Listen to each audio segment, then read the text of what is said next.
Luciana Beatriz Prunoto, usted dispone desde aquí 20 minutos como máximo para comunicarnos la decisión a la que arribó y los fundamentos que la sostienen.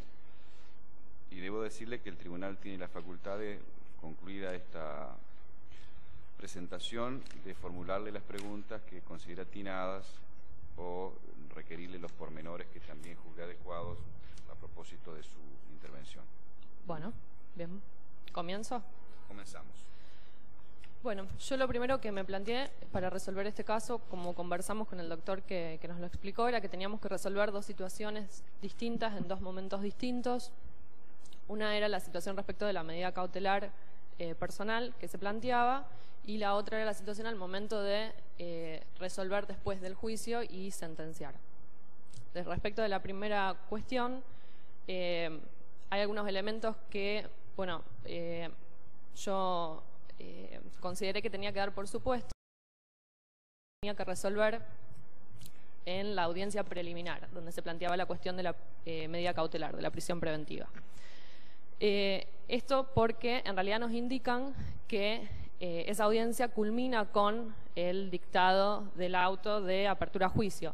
Por lo tanto, hay cuestiones como, por ejemplo, si bien no nos indicaban exactamente si los cargos eran los mismos de la imputación, los mismos de la audiencia imputativa, consideré que el fiscal mantenía esa misma postura, los cargos eran los mismos.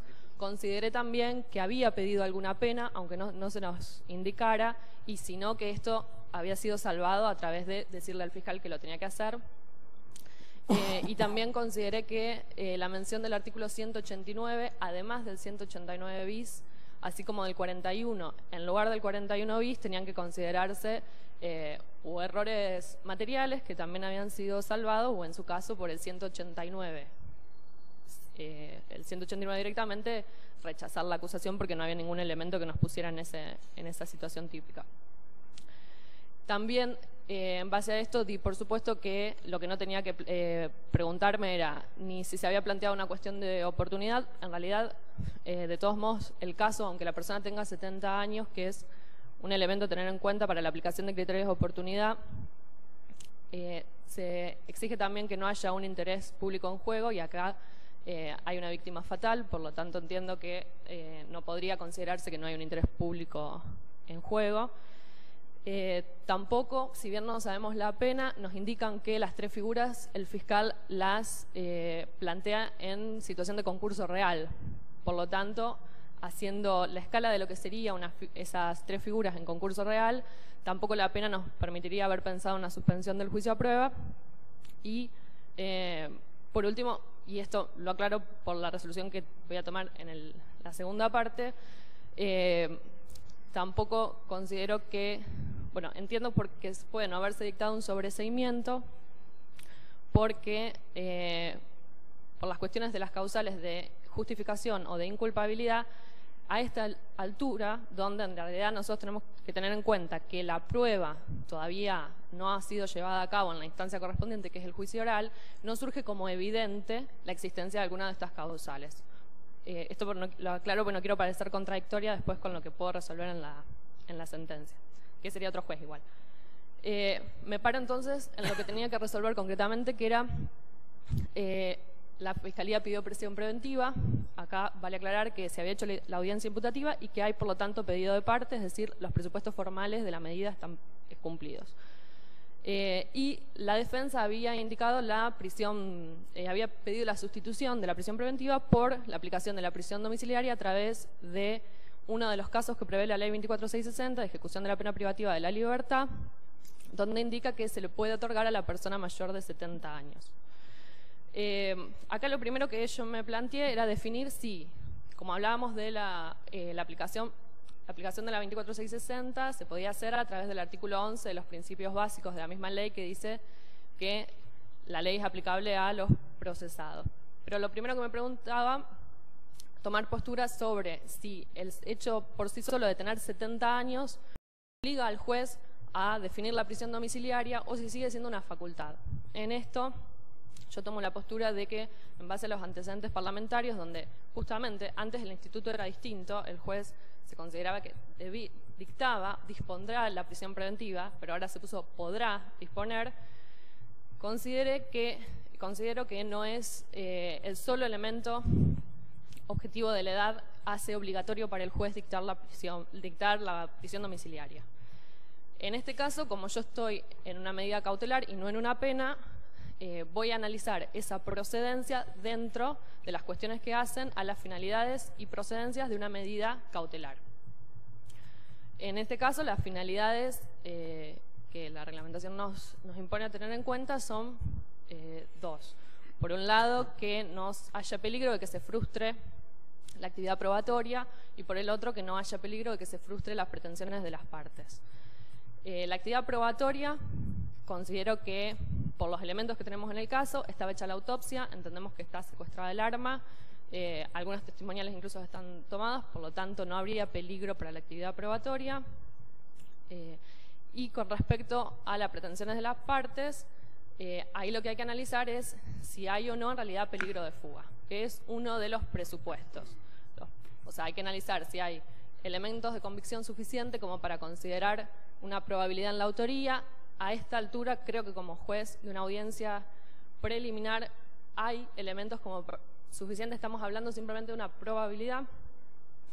La efectiva, que existan efectivamente o no, es una cuestión que se va a reservar al juicio.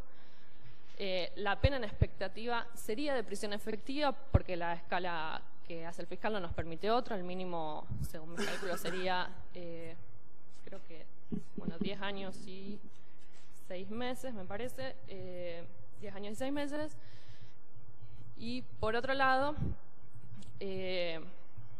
lo que hay que analizar finalmente es cuáles son las causales que nos van a hacer pensar si hay o no peligro de fuga. El mismo Código Procesal nos da algunos criterios cuando nos habla de tener en cuenta la magnitud de la pena en expectativa, o la magnitud de la pena pedida por el fiscal, que no la conozco, tener en cuenta si la persona tiene residencia fija, si tiene la magnitud del daño a resarcir y la conducta que hubiese tenido durante el proceso. En función de estos 4 elementos, yo creo que hay 3 elementos que puedo dar por cumplidos. La persona se entregó directamente a la policía, tiene una residencia fija.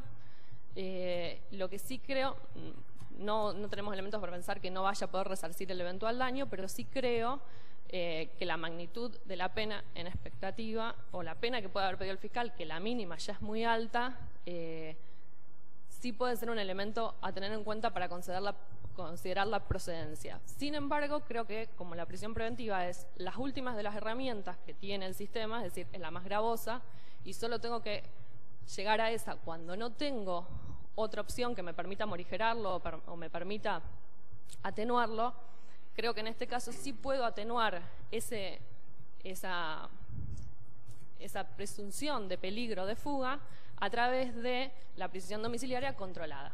Y por lo tanto, mi resolución al respecto es conceder la prisión domiciliaria controlada por la autoridad policial. El segundo elemento es respecto de la sentencia. En la sentencia yo analicé que el fiscal, vuelvo a insistir, supongo que mantiene los mismos cargos. Él considera que tiene que ser responsable por 3 figuras delictivas y la defensa analiza cada una de estas situaciones y pide la absolución completa. Yo analicé cada una de las figuras y resolví en base a cada una de las figuras. La primera figura que analicé fue el abuso de armas. Respecto de esto, la defensa, el planteo que hace es el de la legítima defensa, que actúa en legítima defensa.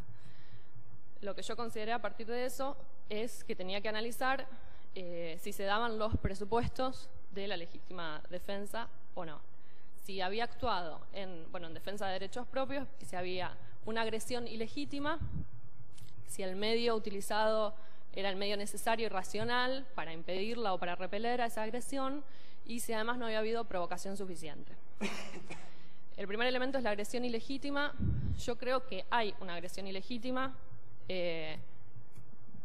Digo que creo que hay porque no creo que él supone que hay y no la hay, él cree que hay y no la hay, lo cual nos llevaría al terreno de hablar, en su caso, de no ya de una justificante, sino una cuestión de inculpabilidad a través de que si él creía erróneamente que estaba en una situación de